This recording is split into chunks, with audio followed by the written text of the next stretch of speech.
সব সময় আমি ভিডিওতে এটা পারফেক্ট হয়েছে, এটা সুন্দর হয়েছে এটাই শেয়ার করি। আজ আমি শেয়ার করব, কখনো কখনো খারাপও হয়, কিন্তু সেটাও শেয়ার করতে হয়। যাই হোক, আজ বানাচ্ছি পিৎজা। অনেক দিন পরে বানাচ্ছি। প্রথমেই যেটা করেছি, ঈষতুষ্ণ গরম জল নিয়েছি অল্প একটু, তার মধ্যে 1 চামচ চিনি, ওই 1 চামচ ইস্ট দিয়ে সেটাকে কিছুক্ষণের জন্য রেখে দিয়েছি। সেই ফাঁকে যেটা করছি, আজ চিকেন পিৎজা করব, তার মধ্যে একটু পনির দেবো, তাই পনির আর চিকেন দুটোকেই ছোটো ছোটো করে কেটে রেখে দিয়েছি। যদিও বা পুরো কাজটা কিন্তু বোন করছে। এখানে নিয়েছি 1 কাপ ময়দা, তার মধ্যে তেল দিয়েছি প্রায় 2 চামচ মতন, ও স্বাদ মতো একটু নুন দিয়েছি।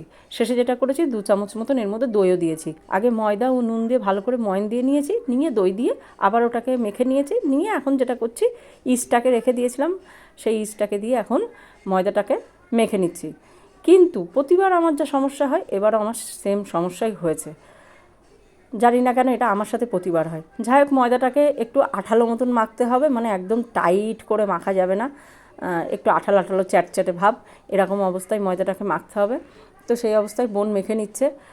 আজকে আমি হলাম শুধু ক্যামেরাম্যান, বোনকে দিয়ে পুরো কাজটা করছি। ওপরে সামান্য একটুখানি তেল দিয়ে এখন এটাকে ঢেকে রেখে দিচ্ছি প্রায় 1 ঘন্টা 2 ঘন্টার জন্য, কারণ এখন সব কিছু করে যাচ্ছি। আর যেটা করছি, আমার এই জিনিসটা খুব পছন্দ হয়, সেটা হলো সামান্য একটুখানি বাটার দিয়ে যে জিনিসগুলো আমি পিৎজার জন্য ব্যবহার করব সেটাকে একটুখানি সটে করে নিচ্ছি। যাই না কেন আমার ওই বাটারের যে একটা গন্ধ থাকে সেটা খুব ভালো লাগে। ডাইরেক্ট এগুলো সব কাঁচা দেওয়া যেত, কিন্তু আমার ওই যে বললাম বাটারে দেওয়ার যে গন্ধটা, ওটা খুব ভালো লাগে। পনিরটার মধ্যে হালকা একটুখানি বাটার, একটুখানি নুন আর একটুখানি গোলমরিচ দিয়ে পনিরটাকে হালকা একটুখানি ভেজে তুলে নিয়েছি। এখন চিকেনটা ছোটো ছোটো করে কেটে নিয়েছি, নিয়ে চিকেনের মধ্যেও স্বাদ মতো একটু নুন, একটু গোলমরিচের গুঁড়ো দিয়ে, আর বাটার আর একটু লঙ্কার গুঁড়ো দিয়ে, একটু আদা দিয়েছি সামান্য একটুখানি, আর একটু রসুন দিয়েছি, 2 কোয়া রসুন দিয়েছি, দিয়ে চিকেনটাকে 1 মিনিট মতন একটুখানি ভেজে নিলাম। সেটাই যথেষ্ট, কারণ চিকেন এতেই সেদ্ধ হয়ে যায়, আর তারপরে তো এখনও ওটা আবার ভাপে হবে। ক্যাপসিকামটাকেও একই কাজ করছি, সামান্য একটু নুন দিয়ে ক্যাপসিকামটাকে একটুখানি বাটার দিয়ে ক্যাপসিকামটাকেও হালকা একটুখানি ভেজে নিয়েছি। ক্যাপসিকামটা একদম ভাজার দরকার নেই, জাস্ট কয়েক সেকেন্ড। এবার করব শেষে পেঁয়াজটাকেও একটুখানি বাটার দিয়ে, পেঁয়াজের মধ্যে নুন টুন কিছু দেবো না, ক্যাপসিকামের মতন পেঁয়াজটাকেও একটুখানি নর্মালি, ক্যাপসিকামে অবশ্য নুন দিয়েছিলাম, দিইনি, হয়ে গেছে। এবার এটাকে এইভাবে রেখে দিচ্ছি। এখন সন্ধ্যের টাইম, এখন হলো পিৎজাটা বানিয়ে নেওয়ার সময়। পিৎজাটা যথারীতি যা অবস্থা, ময়দাটা যেভাবে রেখেছিলাম ঠিক সেই অবস্থাতেই আছে। ময়দাটা আঠালো হয়েছে, কিন্তু যেটা ফ্লাফি ব্যাপারটা হয় সেটা একদমই হয় না। প্রতিবার আমি জানি না কেন আমার সাথে এই সমস্যাটা হয়।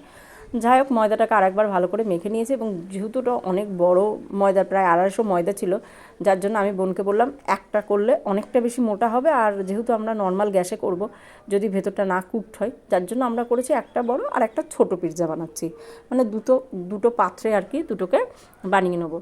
তো এই অবধি কিন্তু জিনিসটা বেশ ভালোই লাগছে দেখতে, বেশ সুন্দর। ময়দাটা যখন বেলা হচ্ছে, লেচিটা আর কি বোন বেলছিল, আমি দেখছিলাম, বেশ সুন্দর একটা থলথলে ব্যাপার আছে। যাই হোক, দুটো পাত্রে যেহেতু করব, এটা হলো ছোট স্টিলের থালায় যেটা করছি, এটা ছোট। বোন বেলে নিয়েছে থালার মাপে, এবং পাশ থেকে ওটাকে হালকা একটু মুড়িয়ে দিয়ে একটা কাঁটা চামচের সাহায্যে একটুখানি ফুটো ফুটো করে নিচ্ছি। পিৎজা আমি নিজে কোনো দিনই বানাতে জানতাম না, মানে আমার নিজের পিৎজার প্রতি কোনো অভিজ্ঞতা ছিল না। আমি অনেক আগেই ইউটিউবে ভিডিও দেখে করেছিলাম। তো যাই হোক, সেই পদ্ধতিতেই আবারও একটু ঘুরিয়ে পেঁচিয়ে হয় আর কি, হুবাহু তো হয় না, সেটা করছি। ওপরের দিকে দিয়ে দিয়েছি দোকান থেকে যে কিনে আনা টমেটো সস থাকে, সেই নর্মাল টমেটো সস, তার উপরে দোকান থেকেই কিনে এনেছি মেয়োনিজ, সেই মেয়োনিজ দিয়ে দিচ্ছি। বনি এগুলো চামচ দিয়ে সুন্দর করে লাগিয়ে দিচ্ছে। এবং এটা হলো মজারেলা চিজ, কারণ পিৎজাটা ঠিকই করা ছিল, যা এবার অন্তত খুব টেস্টি করে বানাবো, সব কিছু দেবো, চিকেন থেকে শুরু করে যা যা দেওয়া দরকার।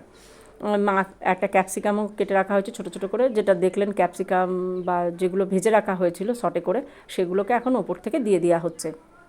এবং এর মধ্যে অরগ্যানো দিয়ে দেওয়া হয়েছে, যেটা আমি রেডিমেড কিনে নিয়ে এসেছিলাম, কিন্তু হয়তো ক্যামেরাটা অফ ছিল, তো ভিডিওটা করা হয়নি। রীতিমতো দুটো পিৎজা সাজানো হয়ে গেছে। একটা পিৎজা বসাবো এর মধ্যে নুন আছে নিচে, এই নুনে আমি বারবার বাদাম ভাজি, তার মধ্যে একটা বাটি দিয়ে পিৎজাটা দিয়ে দিলাম। এখন এটাকে 15 থেকে 20 মিনিটের জন্য হতে দেবো, একদম লো ফ্লেমে।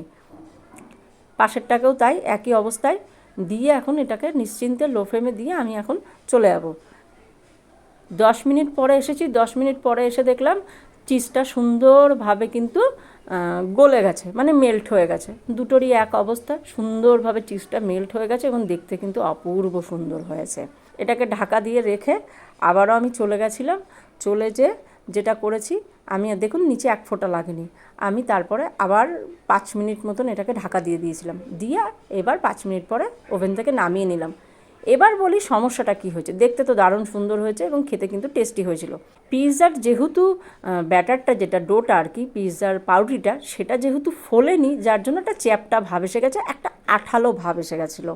মানে ঠিক পিৎজাতে টেস্ট হয়েছে নট ডাউট, কিন্তু পিৎজার একটা আঠালো ভাব এসে গেছে। এইটা আমার পছন্দ হচ্ছে না। প্রতিবার ইস্টটা আমার কোনো কাজই করছে না, তাই নেক্সটবার ঠিক করেছি ইস্টই ব্যবহার করবো না। যেভাবে আমি কেক বানাই ওই কেকের পদ্ধতিতেই এবার পিৎজা বানাবো, দেখা যাক কী হয়। তবে রেসিপিটা কেমন লাগলো অবশ্যই জানাবেন, খেতে কিন্তু টেস্টি হয়েছিল। এখনও তো চিজ তো আছে, এখনও মেল্ট আছে তো, খেয়ে বল। ওটা তাহলে আরেকটু গরম করতে দিয়ে দেবো।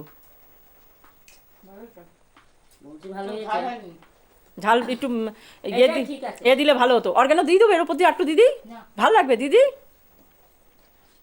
কি মা? মা চিজ খাচ্ছে না রুটি খাচ্ছে আমি বুঝতে পারি না।